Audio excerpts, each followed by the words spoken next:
ജർമ്മനിയുടെ രാഷ്ട്രീയം, അതായത് ഇലക്ഷൻ നടക്കാൻ പോവാണ്.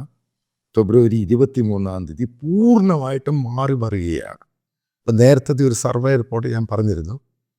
അവർ AfD എന്ന് പറഞ്ഞ ആലീസ് വീഡൽ അവരെ തെരഞ്ഞെടുത്ത ശേഷം, അതായത് അവർ AfD alternative for Germany, alternative for Deutschland, അപ്പോൾ അതിൻ്റെ തെരഞ്ഞെടുത്ത ശേഷം നടത്തിയ സർവേയിൽ ഏകദേശം 2ാം സ്ഥാനത്തായിരുന്നു ഈ പാർട്ടി എത്തിയത്. അതായത് സെൻട്രിസ്റ്റ് പാർട്ടി ക്രിസ്ത്യൻ ഡെമോക്രാറ്റ്സിൻ്റെ തൊട്ട് താഴെയായിട്ട്. പക്ഷെ പുതിയ റിപ്പോർട്ട് വരുന്നു, സർവേ റിപ്പോർട്ട് വരുന്നു. ദ എക്കണോമിസ്റ്റ് എന്ന് പറഞ്ഞ ഗ്ലോബലി വെൽ റെക്കഗ്നൈസ്ഡ് ആയിട്ടുള്ള ഒരു വീക്കിലി, ഗ്ലോബലി അക്സെപ്റ്റഡ് ആയിട്ടുള്ള വീക്കിലിയാണ്. അവർ പ്രൈവറ്റ് ഏജൻസിക്ക് കൊടുത്ത് നടത്തിയ സർവേയിൽ കൃത്യമായിട്ട് പറയുന്നത് AfD അധികാരത്തിൽ വരും.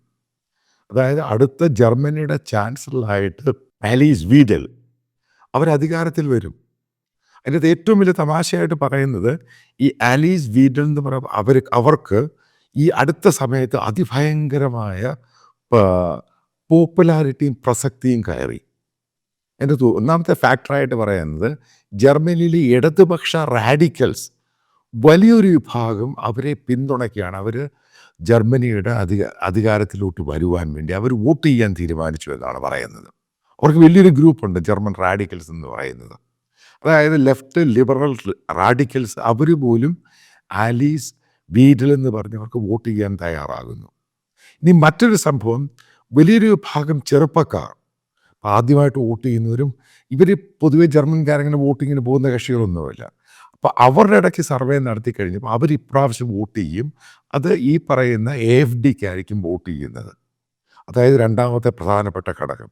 ഇനി 3ാമത്തെ ഏറ്റവും പ്രധാനപ്പെട്ട, അവിടെ ജർമ്മനിയിലുള്ള വളരെ വർഷങ്ങളായിട്ട് താമസിക്കുന്ന എലീറ്റായിട്ടുള്ള മുസ്ലിം ക്ലാസ്, അതായത് ഒരു പ്രൊഫഷണൽസ് ഉണ്ട്, ബിസിനസ് ക്ലാസ് ഉണ്ട്.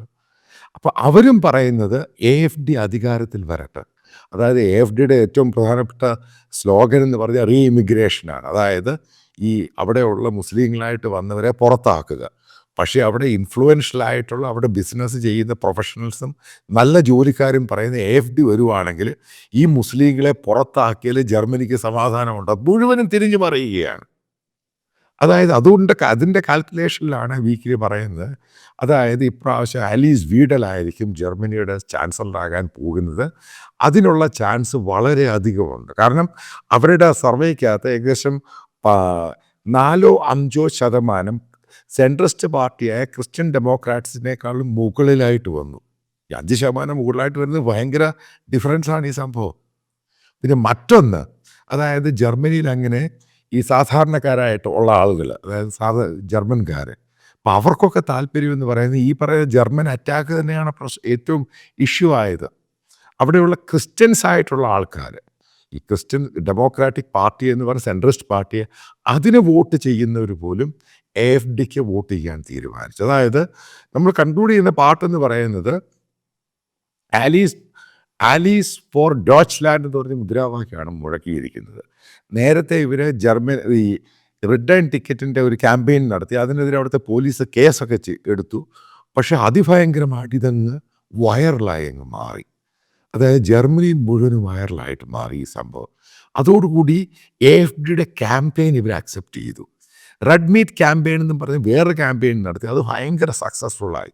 അതായത് ജർമ്മനിയിലെ ചെറുപ്പക്കാർ, അത് അവിടെയുള്ള എലീറ്റ് ക്ലാസ് മുസ്ലിംസ്, സാധാരണ ജർമ്മൻകാർ, പണ്ട് അവർ ആൻറ്റി നാസികളാണ് ബേസിക്കലി. ബേസിക്കലി ആലീസ് വീഡൽ എന്ന് പറയുന്നത് നാസി സപ്പോർട്ട് എന്നുള്ള രീതിയിലാണ് ഇതിൻ്റെ തീവ്ര വലതുപക്ഷം പറയുന്നെങ്കിൽ തന്നെയും അവർക്കെതിരെ ആ രീതിയിലുള്ള കേസുകളുമുണ്ട് ജർമ്മനിയിൽ. പക്ഷെ നേരെ തിരിച്ചങ്ങ് മറയുക. ഇന്നത്തെ ജർമ്മനിക്ക് ഇവർ വന്നാൽ മാത്രമേ രക്ഷപ്പെടുകയുള്ളൂ ധാരണ ജർമ്മൻകാരുടെ മനസ്സിലോട്ട് വന്നു. ഈ ഇലക്ഷൻ ഡേറ്റുകളുണ്ട്, പക്ഷേ ആ ഡേറ്റ് അടുക്കും തോറും ആലീസ് വീഡലിൻ്റെ പാർട്ടി ജർമ്മനിയിൽ അധികാരത്തിൽ വരുമെന്നാണ് വളരെ കൃത്യമായിട്ട് എക്കണോമിസ്റ്റ് പറയുന്നത്. ഇനി നമുക്ക് നോക്കാം, ആരാണ് ഈ ആലീസ് വീഡൽ എന്ന് പറഞ്ഞ ജർമ്മൻ ലീഡർ. ഇവർ ബേസിക്കലി ഒരു എക്കണോമിസ്റ്റാണ്. ഗോൾഡൻ സാച്ച് എന്ന് പറഞ്ഞ ഓർഗനൈസേഷനിൽ സീനിയർ എക്കണോമിക് അനലിസ്റ്റ് ആയിരുന്നു. അതിനുശേഷം ഒരു ബാങ്കറായിട്ട് ജോലി ചെയ്തു.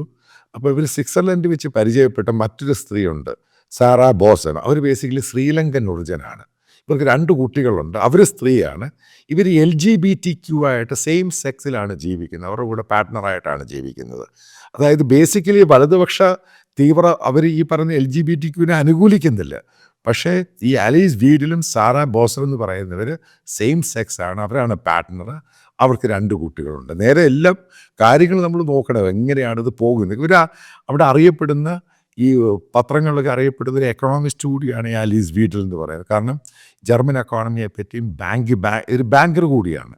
അപ്പോൾ ഇങ്ങനെയുള്ള കാര്യങ്ങളെല്ലാം വെച്ച് കണക്ക് കൂട്ടുമ്പോൾ ഒരു കാര്യം അവിടെയുള്ള മലയാളികൾ മനസ്സിലാക്കേണ്ടത്, ജർമ്മനിയുടെ അടുത്ത ചാൻസലറാകാനുള്ള വലിയ സാധ്യത ആലീസ് വീട്ടിലാണ്, AfD ആണ്.